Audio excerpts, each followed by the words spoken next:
You are going to be divinely supported during the beginning of 2024. Hey alchemists, happy New Year's. If you celebrate New Year's, keep in mind that the Lunar New Year begins on February 10th and the energetic astrological New Year's begins on March 19th with the equinox.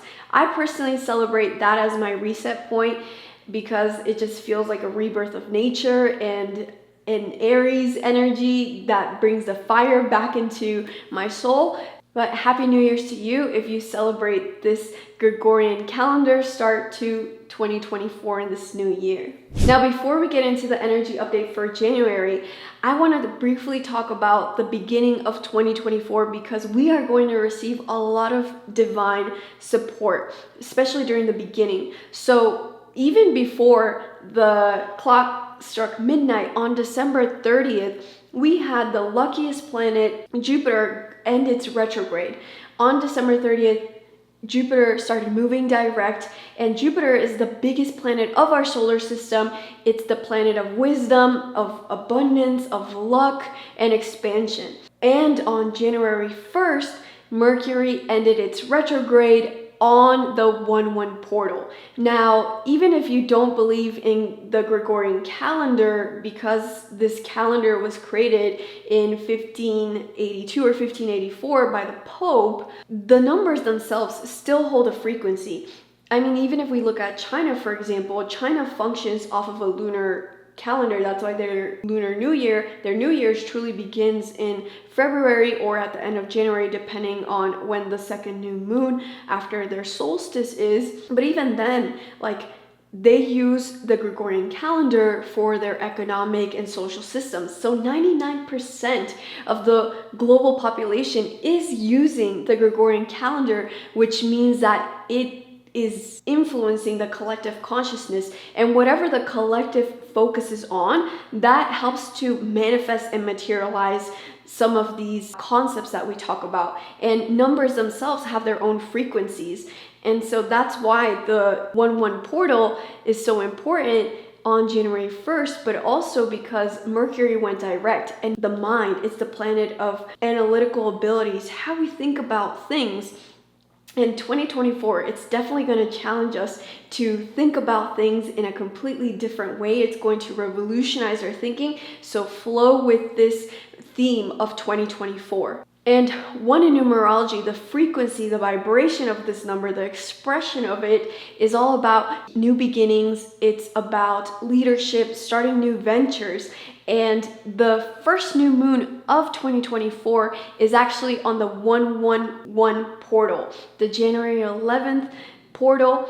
And this is not just special because it's on the 1-1 portal, but it's also a super new moon. Actually, this is why we're so cosmically supported for these new beginnings, new ways of thinking, new ways of being, because the first 5 new moons of the year are actually all going to be super new moons. Now, I was a little bit skeptical about this at first. I was like, well, what if like every January and February are filled with super new moons? And I actually went back and I looked at the years prior, and that's not the case. This is actually a special and a rare occurrence that we're starting the year off followed by consecutive 5 super new moons from January until May. A super new moon is basically a new moon on steroids. It's when the new moon is closer to Earth, which means that its impact is stronger on our consciousness and on our energy bodies. So new moons, typically they represent new beginnings, but because the moon is dark, this is also a big indicator that we need to start to create more stillness and cultivate quietness, mimicking the void, the darkness that the new moon creates. And this is going to be a big theme for 2024 because time is accelerating. I mean, even scientists have noticed that time is accelerating and no longer takes 24 hours for our Earth to finish a complete rotation, but it actually takes like 23 hours, 59 minutes, and some odd seconds. And this is going to start to reduce. So the Earth is spinning faster, but also time is accelerating. Because we're also in the middle of a peak solar cycle, we're going to see more social events happening. What does this mean? It means that 2024 is going to be filled with a lot of fast change. We've already been experiencing a lot of global transformations in the way that countries relate to each other, in the way that we relate to each other because of 2020 and the subsequent things that happened with the pandemic. But things are going to start to change even faster now. And so in order for you not to get swept up by that change, because sometimes it can be too much, right? Of course, we have to be flexible, but you have to keep in mind that the collective is going to be in this accelerated timeline. Our planet is going to be on this accelerated timeline because time is moving faster within this third dimensional plane. And you have your own individual timeline. So we are influenced by this collective timeline. So the collective timeline influences us, but we are not at the mercy of that collective timeline, which means that use these super new moons as reset points and write the January 11th one down in your notes, because that one's a really important one. And I'll get to that in a second when we do the January energy update. But these consecutive super new moons at the beginning of the year are inviting us to go into this place of stillness amongst the rapid rate of change, so that we don't get swept up by change, but also so that we're not getting swept up by the collective momentum. We've been programmed as masses from our cultures, from our society standards, from Hollywood, right, from the mass media. And it's no longer about us being like everyone else and following the goals that everyone has, you know, to go to high school, go to a good college, get a good job, have a good marriage, have a good child, find a good house, right? Like that's all changing as we're entering and birthing this golden age of Aquarius now. What it means is that Aquarius is related to eccentric thinking. It's related to being an individual and being authentic. And so in 2024, one of the ways that you can really prepare yourself for these fast changes is to work with these new moons to cultivate stillness, to figure out what is it that you really want, not what society wants, not what Hollywood is telling us we should want, but is it what does your soul want and desire?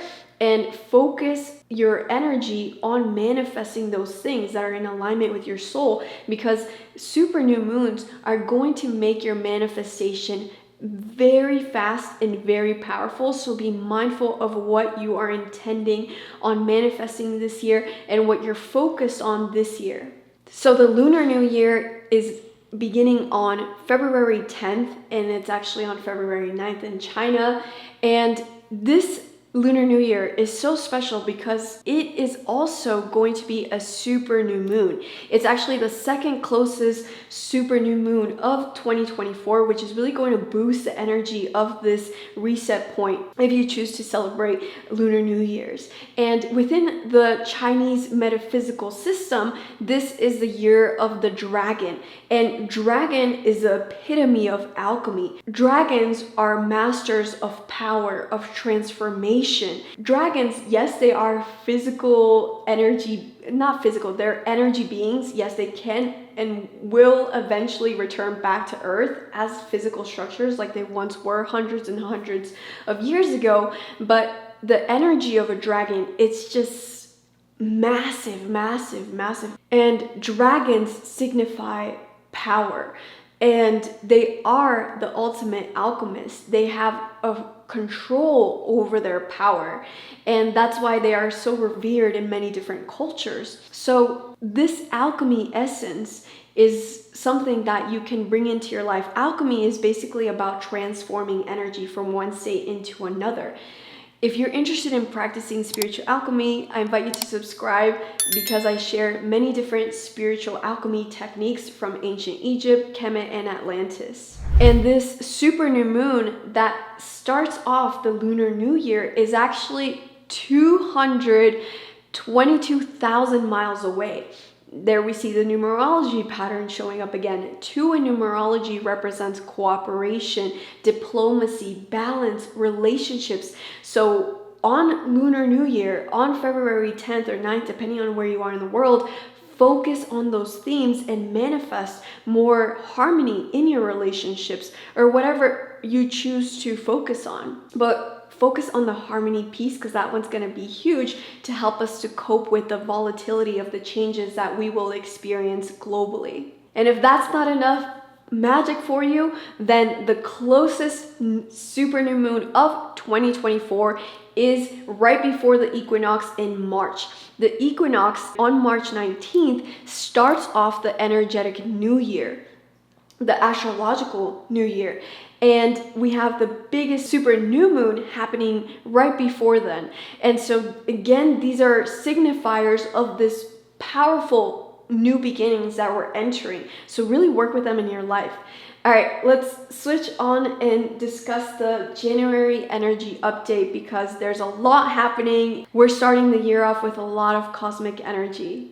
So I was asking my spirit guides what are the most important things that we need to focus on to work with the energy in January. And they said change, to embrace change and to be flexible, but also to be disciplined in order to take advantages of the changes that are going to be manifesting. So one of the key things is remaining flexible and being disciplined about remaining flexible, because you are going to receive a lot of support this month. But for example, if you want to control something, the outcome of a relationship, you want to control the outcome of a project or control something, then you are not being flexible, which means that there is no space for the divine support to come and help you. So if we can remain flexible, we can receive this divine support. So that's the key for January. And like I mentioned earlier, Mercury went direct on January 1st during the 1/1 portal, signifying great new beginnings, especially when it comes to our thinking, because Mercury governs the way that we look at things and think about things. It has to do everything with the mind. And it is going to be stationed direct on the 1st, but it doesn't leave its shadow phase until January 20th. The shadow phase is basically a period of time where we're going to see those lessons from that retrograde period rising up to the surface. But here's the key about the discipline aspect that I mentioned earlier. You have to be disciplined in your inner work to actually see what those background, subconscious, unconscious things that you still need to bring into alignment. For example, I started to see the word betrayal a lot in articles. I heard it in videos. It came up in conversations a lot. And a few days later, I experienced betrayal within my family. And so seeing that betrayal pop up like here and there helped me to cushion the intensity of the betrayal that I had witnessed. And so it helped me to better move through that experience. So basically, to take advantage and work with this shadow period, of all retrogrades have this, not just Mercury, to take advantage and work with this the most is being extra mindful and being extra aware of the things that are happening around you, because the patterns are always there. And especially when we're thinking about Mercury is all about the mind. So being extra aware is really important now until January 20th. This is the date that I am most excited for. January 11th. That is the 1/1 portal, and it's the super new moon. And also Aries goes direct on that same date. So this is a really powerful date. You definitely want to write this down. Manifesting will happen instantly. So get your thoughts, get your emotions in a line, because every single thought is like a neuron firing, which is an electric signal happening in your brain. And so these are signals being sent out to people around you, to the environment around you, and to the cosmos. So we're always manifesting with every single thought. The sound waves that come through our words and the electromagnetic waves that come from our emotions. So we're always communicating with our environment. So on January 11th, you definitely want to communicate what you actually want. Remember to keep creating a space of stillness. This is the first super new moon of 5 consecutive super new moons. But the key here is for you to cultivate stillness to figure out what it is that you want, so you actually manifest what is in alignment with your highest good. And within tropical astrology, this super new moon happens in Capricorn. In sidereal astrology, it happens within Sagittarius.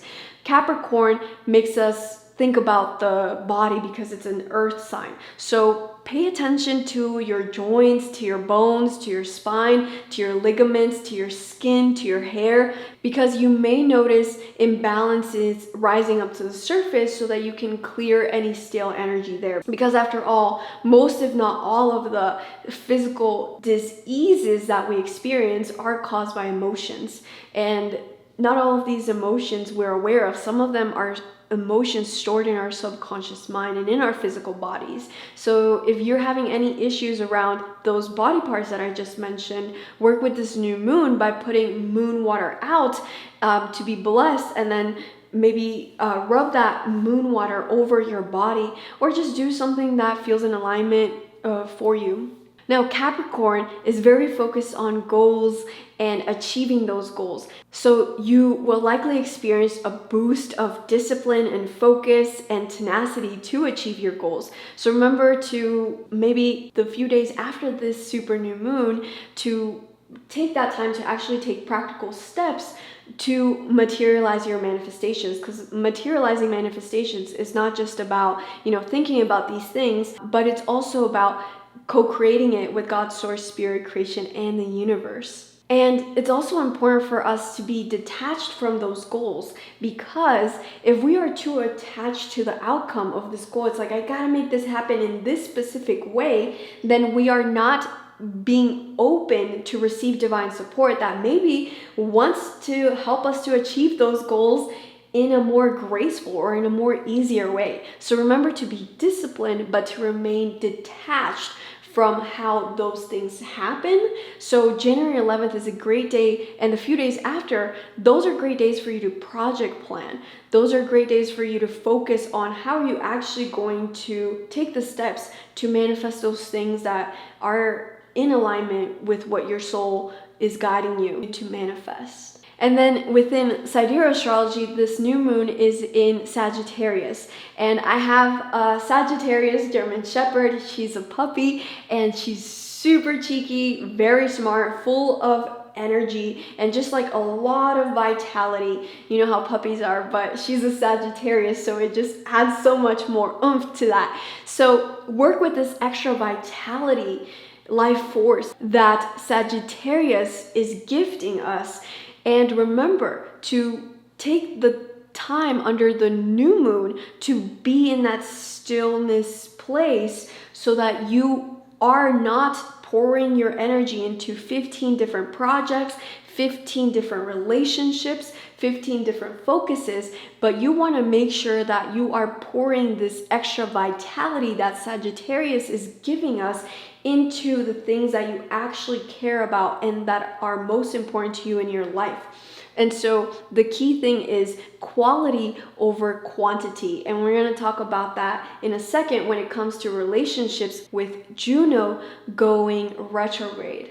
So January 11th is going to be one of the biggest dates of this month. Use that time to go within, to manifest what you actually want.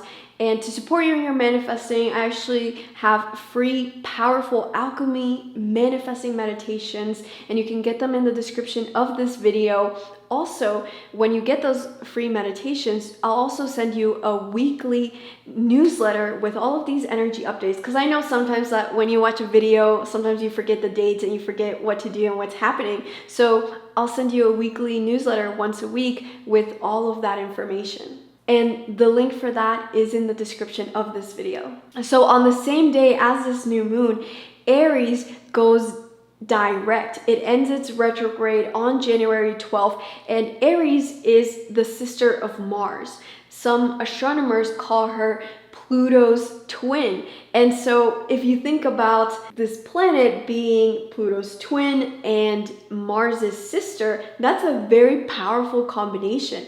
And Aries is an asteroid that was discovered in 2005, and when the international astronomer community wanted to figure out how to classify Aries, that classification actually led to Pluto being kicked out of our solar system. So Pluto was then considered a dwarf planet after they had discovered Aries, and this is just showing you the power that Aries has. I mean, Pluto in sidereal and tropical astrology is the planet of power, of secrets, of death, of rebirth, transformation. And it has a big influence on us.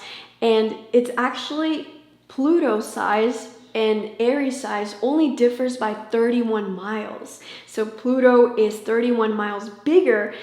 So the influence that Aries has is also just as big as Pluto, and we're going to slowly start to discover that as we learn to work with this Aries energy, because Aries was just discovered in 2005. So as a collective, we're still getting adjusted to her energy. Henry Sletzer, in his book, describes Aries energy as spiritual warrior energy. And this is similar to the Mars energy. The Mars is the planet of war, of aggression, of passion, of creativity. And Aries, being the sister, is also related to those concepts. It's the feminine aspect. And Aries specifically, it's showing up to influence us to stand up to the causes that we care about the most. And so Aries is focused on bringing justice for the collective. And that's what's so beautiful about this, because it's happening on the same day as a new moon, and giving all of the atrocities, all of the conflicts happening in Congo, in Sudan, in Tigray, in Myanmar, in Gaza, and all over the world. Many different places are stuck with these injustices. I'm excited that this is happening on the super new moon and the 111 portal, because it's showing us that as a collective, we're going to start to demand more justice for all of society, not just the few powerful, but for all of society. And so as you're doing your manifesting on the new moon, on the 111 portal, add a manifestation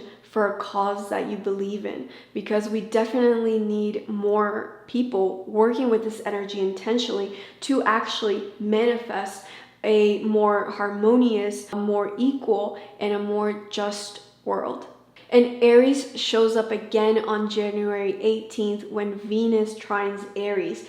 Venus is having a lot of this magnetic feminine energy, and it's gonna be boosted by Aries feminine energy as well. So January 18th is going to be a day filled with harmony, with luck, with ease. So it's a great day for you to go on a romantic date or go on a date with your friends and to have a conversation that maybe you're expecting to be a little bit difficult, so that you can have this graceful, harmonious energy supporting you in that tough conversation.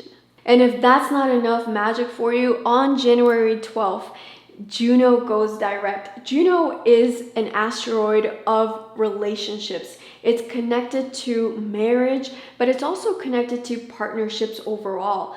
It's specifically focused on how can we remain individuals in a partnership or relationship and at the same time remain as partners. So it's sort of like balancing service to self and service to others within our relationships. Juno going retrograde will help you to identify what are your motivators for going into a relationship, not just romantically, but also a friendship, a business partnership, etc. Remember how we were talking earlier about quality over quantity? Maybe because Juno is going retrograde in Virgo, Virgo's very practical, and maybe you're going to take some time naturally, not even consciously, naturally, to rethink about your relationships and which ones are nourishing you, and maybe which ones you need to call back your energy, your time from, and to really invest into the ones that nourish you. So the more expanded aspect of Juno is having that harmony between being intentional in our relationships and remaining an individual, but also a partner within a relationship. The more contracted aspect of Juno is being manipulative, controlling, or insecure in relationships. Also, power struggles or jealousy may show up a few days before and a few days after Juno does enter this retrograde period, so be mindful of that. And the other big date for January is January 20th, when Pluto and the Sun enter Aquarius. And this is the last time that Pluto is doing this dance in Aquarius. It was going in an Aquarius, out of Aquarius, in an Aquarius, out of Aquarius. And this is the last time it's going to do this on January 10th before it stations completely in Aquarius for the next 20 years in November 2024. This is really important because Pluto has not entered Aquarius in 200 years. The last time that Pluto was in Aquarius was during the American Revolution, during the French Revolution. And because Pluto is going to permanently be in Aquarius in November of this year, during the American elections, it is going to be a very fiery election season. Now, I'm not saying that there's going to be a political revolution, but it's definitely going to be a revolution in the way that we think about politics. Probably scandals are going to show up and secrets are going to be exposed and all of the sorts. So we haven't had this happen in 200 years, and what this is going to signify at large, the big theme of it is changes within social dynamics. And the big difference as Pluto moves into Aquarius is going to be the power shifting from structures to people. So it's going to be moving away from structural based power into power-based systems that are created or dominated by the people at large, because that's what Aquarius represents, community, the people. We're going to see power dynamics shift from top down into bottom up. So from the few in power to the many in power. And this is going to happen over 20 years as Pluto is moving through Aquarius. The other themes that will show up with Pluto in Aquarius are AI, technology, communities, and the people overall. We're going to be having a lot of conversations around these topics. And then on January 25th, we have the full moon. I'm not going to get too deep into this because I'll likely make a separate full moon video, but that is happening on January 25th. The day after this full moon, it's fascinating that Uranus goes direct. Uranus going direct signifies changes in thinking and having epiphany moments. So a few days before and a few days after, make sure you have a voice recording app to record all of the ideas that are just flowing through your mind. But you're going to have big breakthroughs regarding the way that you view things or the way that you think about things, because Uranus governs innovation. It is promoting change, it's promoting freedom, and it's also about shaking energy up. Now, it's related to earthquakes. Yes, metaphorically, we could have economic or political earthquakes, but also this researcher, Thomas Cech, was looking at the impacts of Uranus transits on the frequency of earthquakes. And his research found that, yes, there is a correlation with this, so it could also be a physical earthquake that we experienced a few days before or after this transit. And because this Uranus energy deals with revolts and revolution and change and freedom, because it's happening right after the full moon, just one day apart, the full moon is all about cleansing energy. So we may see like information being released by certain structural powers like the Fed, the government, and then that leading to a lot of social uprising because of this Uranus influence. Thank you so much for subscribing. Thank you for your likes. Thank you for your comments. I'm so excited to see how this year will unfold in an empowering way for us. And I'm wishing you a wonderful new year ahead. Much love.